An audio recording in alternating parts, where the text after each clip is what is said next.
তো hello everyone, welcome to this channel. তো যারা যারা মার্কআউটে স্টুডেন্ট আছো, মানে এবার তোমরা ইদার অ্যাডমিশন নেবে বা অলরেডি হয়তো সেকেন্ড ইয়ারে আছো বা থার্ড ইয়ারে আছো বা ফাইনাল ইয়ারে হয়তো জাস্ট মানে ইয়ার টু পাস আউট, এরকম আর কি একটা সিচুয়েশন। এবার এখন যা কারেন্ট সিনারিও, কারেন্ট যা সার্কামস্টেন্সেস, তার উপর বেস করে আমি কিছু কথা বলবো আজকের এই ভিডিওটা অবশ্যই ধ্যান দিয়ে এন্ড অবধি শুনবে। দেখো, একটা ব্যাপার হচ্ছে যে আজকের ডেটে বিটেক করে নিলেই, বিবিএ করে নিলেই, বিসিএ করে নিলেই যে কোনো একটা কলেজ থেকে আমার জন্য যে প্লেসমেন্ট রাখা আছে তা কিন্তু নয়। ইভেন যারা এনআইটি, আইআইটি বা টপ ইনস্টিটিউট থেকেও পাস আউট হচ্ছে না, তাদেরকেও কিন্তু মানে একটু হলেও স্ট্রাগল করতে হচ্ছে প্লেসমেন্টের জন্য। তো তোমার কলেজ বলো, তোমার স্টেট বলো, তোমার ব্রাঞ্চ বলো, যত মানে লোয়ের দিকে যাবে তত তোমার স্ট্রাগলটা বেশি ওখানে, ঠিক আছে? এটা ছাড়াও কিছু ফ্যাক্টরস থাকে যেগুলো মোস্ট ইম্পর্ট্যান্ট। সেটা হচ্ছে স্কিলস, সেটা হচ্ছে কমিউনিকেশন, সেটা হচ্ছে আমি কি প্রজেক্টস করেছি, আমার কি ইন্টার্নশিপস আছে, আমার কানেকশনস কীরকম, কোন ইয়ারে আমি পাস আউট হচ্ছি, এই সব কিছুর ওপর কিন্তু মানে অনেকখানি ম্যাটার করে।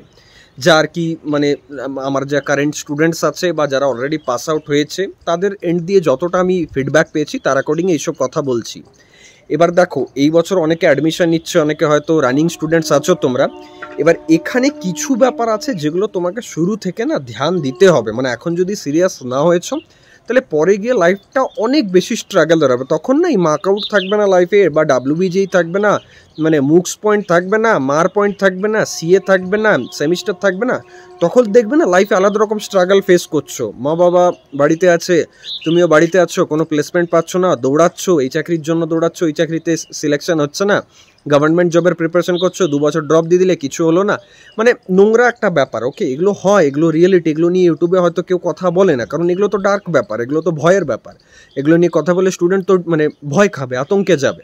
তো বাট আমি চেষ্টা করি যেটা একটা স্টুডেন্ট, একটা অ্যাসপিরেন্ট, আমি আমার আশেপাশে যাদের দেখি, তাদের দেখে যতটুকু বুঝি সেটাই তোমাদের সাথে শেয়ার করছি। দেখো, কিছুটা লাখও ম্যাটার করে, হ্যাঁ ইনডিড লাখও ম্যাটার করে অনেক বেশি, বাট তার সাথে সাথে স্ট্রাগলটা নিজের তরফ থেকে 90% দিতে হয়, 10% হয়তো যে লাক, সেটার একটা ফ্যাক্টর আছে। তো একটাই ব্যাপার বলবো, শুরু থেকে তুমি যে কোনো ইয়ারে থাকো, ফার্স্ট ইয়ারে থাকো, সেকেন্ড ইয়ারে থাকো, ফাইনাল ইয়ারে থাকো, তুমি বিবিএ করছো, বিসিএ করছো, মাস্টার্স করছো, বিটেক করছো, তোমার মাইন্ডসেট যেন এটা থাকে যে আমাকে মেন দুটো ব্যাপারে আমাকে ফোকাস করতে হবে। যেরকম একজন মানে প্রাপ্তবয়স্ক, তুমি যদি চাকুরিজীবী বা মানে যে কোনো জব হোল্ডার বা কোনো বিজনেসম্যানকে জিজ্ঞাসা করো, তিনি না তার টাকাকে দুভাবে ম্যানেজ করেন। একটা, যেটা আমার রানিং টাকা, সেটা যেটাতে আমার সংসার চলবে, যেটাতে আমার লাইফস্টাইল চলবে। সেকেন্ড, যেটা আমার সেভিংস। সেম এখানেও তুমি যদি কোনো একটা কোর্সের ভেতরে আছো, সেখানে দুটো ব্যাপারে তোমাকে মেনলি আর কি ইম্পর্টেন্স দিতে হবে। এক, সেটা হচ্ছে যে আমার সেমিস্টার বা আমার রানিং যে এক্সামসগুলো, সেগুলোকে আমাকে টেক কেয়ার করতে হবে, যাতে সেখানে কোনো কারণে আমার ফিল না আসে, সাপ্লি না আসে, ব্যাকলগ না আসে, আমি যেন ঠিকঠাকভাবে পার করে দিতে পারি।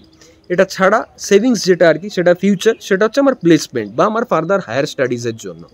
তুমি দুটো ব্যাপার এখানে, এই যে দুটো বললাম, এই দুটোকে তোমার লাইফের সাথে রিলেট করে নাও। ফার্স্ট রিলেট করো যে আমি কোন সেমিস্টারে আছি, আমার কি ব্রাঞ্চ, এই ব্রাঞ্চের এই সেমিস্টারে 5টা সাবজেক্ট আছে, 5টা সাবজেক্ট আমাকে পড়ে ক্লিয়ার করতে হবে। ধরো কোনো কারণে তুমি 5টা সাবজেক্ট নিজে থেকে পড়া শুরু করলে, তুমি নিজে থেকেও পড়তে পারো, আমার ওয়েবসাইট বা অ্যাপের মধ্যে অ্যাভেলেবেল আছে। আমার অ্যাপের নাম সৌরভ চক্রবর্তী, হালকা করে আমি প্রমোশন করে দিচ্ছি, বাট তুমি চাইলে নিজের থেকেও করতে পারো। মানে কোর্স নিয়েই যে পড়তে হবে তার কোনো ব্যাপার নেই, দেয়ার আর অপশানস। তুমি যদি মানে হার্ডওয়ার্কিং হও, এফর্ট দিতে পারো, নিজে যদি খুঁজতে পারো, একটু যদি তোমার ট্যালেন্ট থাকে, তাহলে নিজেও তুমি খুঁজে ঠিক বের করে নেবে। সেখানে আমার হেল্প বা আমার কন্টেন্টের হেল্প খুব একটা আমার মনে হয় না লাগবে বলে, তো সেটা তুমি করে নিলে। আদারওয়াইজ যদি তুমি চাও যে না দাদা, তোমার অ্যাপ থেকে আমি রেডি রেকনার করে পড়তে চাই, তাহলে সেখান থেকেও নিয়ে পড়তে পারো। 5টা সাবজেক্ট তোমাকে রেডি করতে হবে, মোদ্দা কথা। সেটা আমার থ্রু দিয়ে করো, তুমি নিজে পড়ো, যাইভাবেই হোক না কেন, বা স্ট্যান্ডার্ড বই থেকে পড়ো। জেনারেলি স্ট্যান্ডার্ড বই বলো বা ইউটিউব বলো, এখানে কী হয়েছে, এখন আজকের ডেটে ওভার কন্টেন্ট হয়ে গেছে। মানে এত কন্টেন্ট হয়ে গেছে, কোনটা পড়বো কোনটা ছাড়বো এটা বোঝাটা খুবই মানে টাফ ব্যাপার। তো সেই জন্যই আমাদের কোর্সেসগুলো এত ফেম পাচ্ছে, এত ফেমাস হচ্ছে, এত স্টুডেন্টস এনরোল হওয়ার পর ভালো ফিডব্যাক দিচ্ছে। কারণ এটাই যে প্রেসাইজড, বেশি নেই না, বেশি আছে মানে খুব বিশাল যে হায়ার স্ট্যান্ডার্ড তাও কিন্তু নয়, খুব যে লোয়ার স্ট্যান্ডার্ড তাও কিন্তু নয়, মিডিয়ামভাবে লেখা, ইজি টু আন্ডারস্ট্যান্ড ল্যাঙ্গুয়েজ, যতটুকু পড়ার দরকার সেমিস্টারটা ক্লিয়ার করার জন্য, সাবজেক্টের একটা বেসিক নলেজ পাওয়ার জন্য, সেটা ওখানে দেওয়া আছে। মানে তোমার ইন্টারেস্ট গ্রো হয়ে যাবে ওটাতে আফটার অল। তো ওটাতে কী হলো, রানিংটা তোমার পেরিয়ে গেল, সেমিস্টার পেরিয়ে গেল তোমার। এটার মধ্যে আমি ব্যাকলগটাকেও রেখে দিয়েছি, যে ব্যাকলগ ক্লিয়ারিং এক্সামও যদি কারো থাকে, সেও সেমভাবেই ট্রিট করবে। মানে সোজা কথা হচ্ছে যে আমাকে সারাদিনে 2 ঘন্টা 3 ঘন্টা টাইম দিতে হবে নিজের সেমিস্টারের প্রিপারেশনের জন্য। এরপর এটা ছাড়া ওই যে সেভিংসের ব্যাপারটা বললাম, তুমি দেখো যে আমার এমন কি ব্যাপার আছে যেটার সাথে আমার ইন্টারেস্ট অ্যালাইন করে বা সিঙ্ক করে। যেমন অনেকের থাকে হায়ার স্টাডিজ, দাদা আমি সরকারি চাকরির জন্য পড়বো, আমি সিজিএলের জন্য পড়বো, আমি সিএইচএসএলের জন্য পড়বো, আমি এসএসসি জেইর জন্য পড়বো, আরআরবি জেইর জন্য পড়বো, এরকম টাইপের। বা দাদা আমি গেটের জন্য পড়বো। তো যেটাই তোমার মনে হচ্ছে তোমার জন্য যেটা সুটেবল, কোনো ইউটিউব ভিডিও দেখে বা মোটিভেশনাল কিছু দেখে যাবার দরকার নেই। তোমার পক্ষে যেটা তোমার মনে হয় যে ঠিক, স্পেশালি ওরকম একটা মানে ক্যারিয়ার অপ্ট করে পড়ে, সেটার জন্য এখন থেকে তোমাকে 1 ঘন্টা সারাদিনে, বেশি না 1 ঘন্টা জাস্ট হার্ডওয়ার্ক করতে হবে, একটু পড়াশোনা করতে হবে, প্রিপারেশন করতে হবে। শুরুতেই যে কোর্স কিনে নিলাম তা নয়, শুরুতে পড়বে। যদি দেখছো আমি প্রবলেম ফেস করছি, আমার ইন্টারেস্ট আছে বাট আমি প্রবলেম ফেস করছি, আমার এখানে কারোর একটা সাপোর্ট দরকার, তখনই তুমি কিন্তু কোর্সের হেল্প নাও। Unless and until no need, মানে গেট বা হায়ার স্টাডিজের জন্য যে প্রিপারেশনটাই তুমি করছো, বা রেলওয়েজের জন্য বা এসএসসির জন্য যাই হোক না কেন। তো তাহলে দুটো ব্যাপার তোমার হয়ে গেল। ওই যে তুমি যে ফার্দার স্টাডিজ বা হায়ার স্টাডিজ বা গেট বা রেলওয়েজের জন্য করছো, ওর মধ্যে প্লেসমেন্টেরটাও কিন্তু ইনক্লুডেড থাকবে, ঠিক? কারণ অ্যাপটিটিউড দুটোতেই কমন। কোডিংটাও যদি করো, কোডিংটা তোমার অ্যাকচুয়ালি রানিং সাবজেক্টের সাথেই বা অনেক সময় হায়ার স্টাডিজও হয়। যেমন ফার্স্ট ইয়ারে যদি আছো, তখন তোমার কোডিং তো শুরুতে নেই, তাহলে কোডিংটাকে তখন তুমি ওই সেভিংসের দিকটাতে রেখে দাও। শুরুতে তুমি ইম্পর্টেন্স দাও ফিজিক্স, কেমিস্ট্রি, ম্যাথসকে। যখন সেকেন্ড ইয়ারে উঠলে, তখন কী হলো, কোডিংটা তোমার রানিংয়ে চলে এলো। তোমার সেকেন্ড ইয়ার থেকে যে সেভিংসের জায়গাটা, সেখানে চলে আসবে প্লেসমেন্ট, সেখানে চলে আসবে গেট, বা কারো চলে আসবে গভর্নমেন্ট জবের প্রিপারেশন। তো এরকমভাবে লাইফটাকে একটা প্ল্যানিং করতে হবে, সিরিয়াসনেস আনতে হবে। সবসময় আমি গভর্নমেন্টকে দোষ দিচ্ছি, আমি চাকরি পাবো না, আমি খাটবো না, মোদিকে দোষ দিয়ে দিলাম, লাইক দিদি বা পিসিকে দোষ দিয়ে দিলাম, এরকম করলে হবে না। ওরা ওদের জায়গায় ঠিক আছে, ওরা যা করছে করুক, তোমাকে নিজেরটা মানে আখেরে গোছাতে হবে, ঠিক আছে?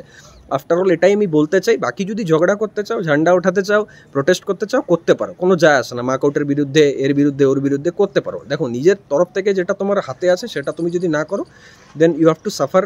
মানে পরে কি ফিউচারে তোমাকেই সাফার করতে হবে, কেউ তোমার হয়ে লাইক মানে তোমার হেল্প করবে না। এটাই আমি বলতে চাই। তো যে সমস্ত স্টুডেন্টসরা রেগুলারলি আমাকে ফলো করো, তাদের এটাই বলবো, চ্যানেলটা সাবস্ক্রাইব করে নাও। আর দেখা হচ্ছে নেক্সট ভিডিওতে। আরেকটা ব্যাপার এখানে আমি বলতে চাই যে দেখো, তোমরা অনেকেই হয়তো জানো না যে আমাদের অ্যাপের মধ্যে কী কী কোর্সেস অ্যাভেলেবেল আছে। তো আমরা first year, third sem, fourth sem, fifth sem, six semester, seventh sem, eight sem, mostly subject আর কি লঞ্চড। তো ওরকমভাবে সব সাবজেক্টই কম বেশি আমরা লঞ্চ করে দিচ্ছি। তো পড়তে থাকো শুরু থেকে, আমি তোমাদের সাপোর্ট করব। আর এরকমভাবেই বি কানেক্টেড। Thank you. ভিডিওটা ভালো লাগলে লাইক করবে। আর তোমার কি অপিনিয়ন, তোমার কি প্রবলেম আসছে লাইফে, কি ক্যারিয়ারে, তুমি যদি একজন মার্কআউটের স্টুডেন্ট হও বা অটোনোমাসের স্টুডেন্ট হও, বিটেক করছো, বিবিএ করছো, বিসিএ করছো, কী প্রবলেম ফেস করছো, সেটা অবশ্যই কমেন্ট করে জানাবে। আমি তার উপরও ভিডিওস আনবো। Thank you.